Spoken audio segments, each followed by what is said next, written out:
Hey, shalom, shalom from your Dutch Uncle John, here to tell you what it is with another Tanakh talk. This time on 1 Chronicles chapter 21 verse 1. First, let's just read the verse. It says, "And Satan stood up against Israel and moved David to number Israel." What is this even about? Well, first of all, this is the first mention of Satan's name in the Bible. Okay, well that's a little tidbit of information. Okay, and it says that he stood up against Israel and moved David to number Israel. David was about to go into battle, and David thought, we should count our troops. We should know how many we have, whether or not we're going to win this.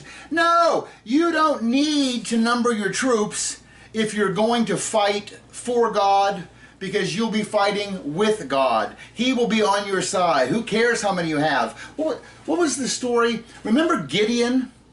Gideon, they were about to be attacked by the Midianites and the Amalekites. This is in, I think, Judges chapter 6 and 7.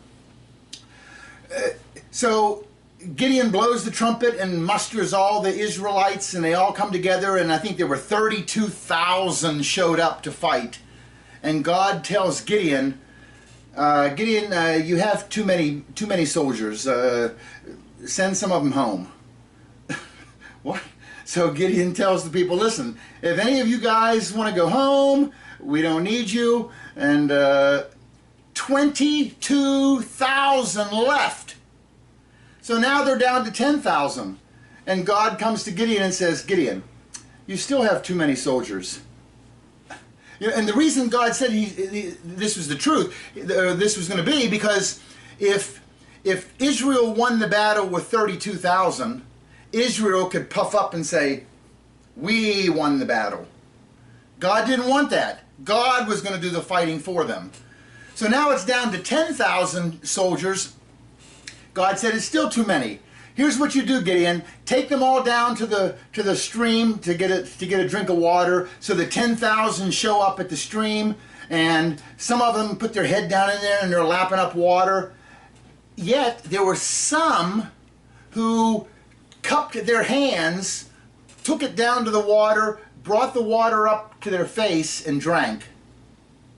There's a difference. You put your head down into the water, you're not paying attention. But if you keep your head up and you bring the water up to your face, you're alert. And it turns out only, exactly 300 of them drank this way, by bringing the water up to their mouth.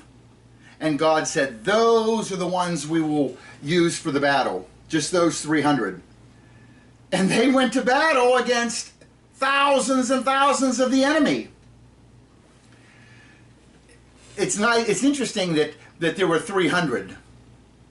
Because what is 300? Remember, that's the gematria value of Shin, 300. And what does Shin represent? Shin represents the Almighty, El Shaddai. And that's who was going to do the fighting. It wasn't the 300 men. It was Shaddai, El Shaddai, Almighty God. He was going to do the fighting for them. Nevertheless, we're in 1 Chronicles 21. And the point is, you don't need to number your troops before you go to battle. And this is a sin that David did. God doesn't want David numbering the troops. Okay? But Satan stood up against Israel and moved David to number Israel. When you look in this verse, you can see, you see Satan, his name. You see Israel. Notice there's two ets, two Aleph Tav. You've seen that before, okay? And then there's David's name. David, by the way, is a Dalet, Vav, Dalet. Nice, okay? Dalet is 4, Vav is 6, Dalet is 4. David's name adds up to 14. That's not a coincidence either. If you study the genealogies, whenever God makes this promise to Abraham that your descendants will never be and all this. So from Abraham, if you count the generations, there are 14 generations from Abraham's promise until the ultimate high point of Israel's existence, and that was King David. Then it was another 14 generations after David until they were at rock bottom. They were slaves, they were taken into captivity into Babylon. And then from their lowest point when they were in Babylon, back up until the Messiah, Yeshua, shows up, was another 14 generations. That's very interesting. 14 up, 14 to their lowest, and 14 to the Messiah. A total of 42 generations in all. 42 is 6 times 7. And then the Messiah shows up. Who's the Messiah? The Messiah is God, 7, and man, 6. Right? That's man's number is 6, God's number is 7. So, 42. But anyway, David is 14 generations, and it was 14 generations until he reached, he became the king of Israel. Okay, so let's now look at Satan's name, or in Hebrew it's Satan. Sometimes they put the hey in front of it, ha-satan. Okay, it's made up of a shin, a tet, and a nun. Okay, well the shin, remember, was 300, we just talked about that, and it's teeth, shin, tooth, destruction, okay? We have a new letter here, tet. We don't use tet very much, okay? It's the 9th letter of the Hebrew alphabet. Its gematria is 9. Its picture is a coiled serpent. In fact, if you look at the Hebrew letter for tet, especially, you know, I have it in 3 fonts here. The first font on the left is the David font, and it actually looks like a serpent. You have the part that stands straight up, and then the head would be up there, and then you have a tail that curls up around. Okay, so it even kind of resembles a serpent. All right, so there's tet. By the way, tet is the least used letter in the Torah. That's interesting. I think it's the total number of letters in the Torah, 304,805, and tet is used only 1,802 times, so not very much used. Any idea, by the way, what is the most used letter in the Torah? Anyone? Anyone? Bueller? The answer to that one is Yod. Remember Yod? It's the tiny little hand. The right hand is Yod. Okay? And remember, God uses the Yod to begin all of his names. Right? This is a very important letter. Yod is the only letter that floats. You would expect it to be the most used. Yahweh begins with Yod. Yeshua. Israel, his city, Yerushalayim, Jerusalem, begins with Yod. Okay? And Yod is, I think it's 31,522 times. It's by far the most used letter in the Torah. Okay, the second most used letter, I think, is the Vav. Remember, Vav is used for and. It's about 1,000 times less used, but Yod is the most often used. Tet is the least. And now we go back to Satan, ha-satan. Tet is the coiled snake, and the final letter is the nun. And nun was, remember, its picture was a sperm or a fish. You can see the little tail moving. And nun always represents life, because a fish's tail is constantly moving, up, down, right? It's got life, and that's how we get the letter N. Nun is the letter N. Up, down, up. It's the fish's tail, life. Got it? And remember, nun is one of those final forms where you have 2 different shapes, and if it's the last letter, which this is the last letter of the word, so we use the long, elongated nun there. Okay. So let's look at Satan's name. It's destruction, serpent, life. Satan, just the pictographs of his name spell out the destructive serpent of life. That kind of describes Hasatan. Now, let's look at the gematria values.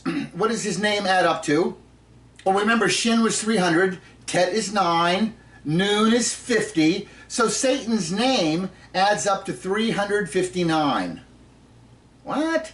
359? That's odd. I always thought Satan would be 666, but no, Satan, 666, that number was reserved for who? Antichrist, right? Antichrist, if you remember, he's going to be a man. He's going to be the most evil, horrible man on the planet, and Satan is going to come to this human and make him an offer. Bow down to me, and I will give you the world. Satan made that offer to the most perfect man in the whole universe, Jesus Christ, Yeshua HaMashiach, and Jesus said, "Get thee behind me, Satan. You will have no other gods before me," okay? He's quoting Deuteronomy, Jesus. The most evil man in the world will take him up on the offer, and Satan will give him the world, and he will become the ruler, and his number is 666. But Satan, his number is 359.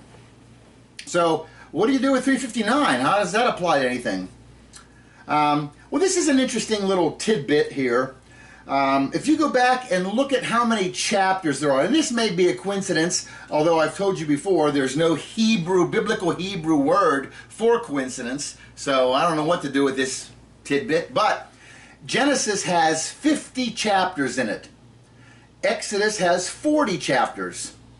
Leviticus 27, Numbers have 36, Deuteronomy 34, Joshua is 24, Judges 21, Ruth 4, 1 Samuel 31 chapters, 2 Samuel has 24 chapters, 1 Kings has 22, and 2 Kings has 25. So from the beginning until the end of 2 Kings, you have a total of 338 chapters. Now, what's the next book of the Bible? 1 Chronicles, which is where we're getting this passage for today's talk.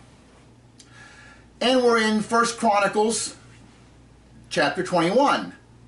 So we jump ahead 21 more chapters. Now, so what we're studying today is the 359th chapter of the Bible.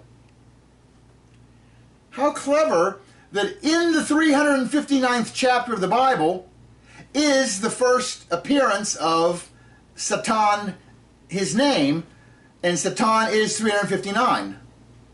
I think that's kind of clever, okay? Now, you know, in our Bible, it's in the English Bible, the books of the Bible are in a certain order. The Jews don't have that same order. They actually don't even have one book that they call the Old Testament. They call it the Tanakh, the TNK, the Torah, the Nevi'im, which are all the prophets, and the Ketuvim, which is all the writings. So the 359th book or chapter of their Bible isn't going to associate with the English Bible. But God knew that, and I think he still put it in that Satan's name would be the 359th, in the 359th chapter, the first mention of his name. And one other neat thing is, you know, we don't use the Hebrew calendar. The Hebrew calendar has 360 days in it, right? 12 months of 30 days each. We use the Gregorian calendar, which is 365 and a quarter days or something. Okay. Well, you know, if you add up all the days of the year, when is the 359th day of the year? It turns out it's the winter solstice, the day that we celebrate, or that the world celebrates Tammuz's birthday, December 25th. Okay, now most people don't celebrate it as Tammuz's birthday. The world is celebrating it as Yeshua's birthday. But isn't it funny that on the 359th day, this is the day that Satan has put it up for the whole world to be celebrating Jesus' birthday. And how do we celebrate it? With snowmen and holly and mistletoe and Yule logs and all this crap that has nothing to do with Christianity. You know, we did a video not so long ago on Jesus' birthday. That it's going to be in October or September, the Moed of Sukkot, right? But Satan has kind of twisted it so we're all celebrating this pagan holiday of Tammuz birthday on the 359th day of the year, Satan's day. Kind of irritating, isn't it? And you know what else?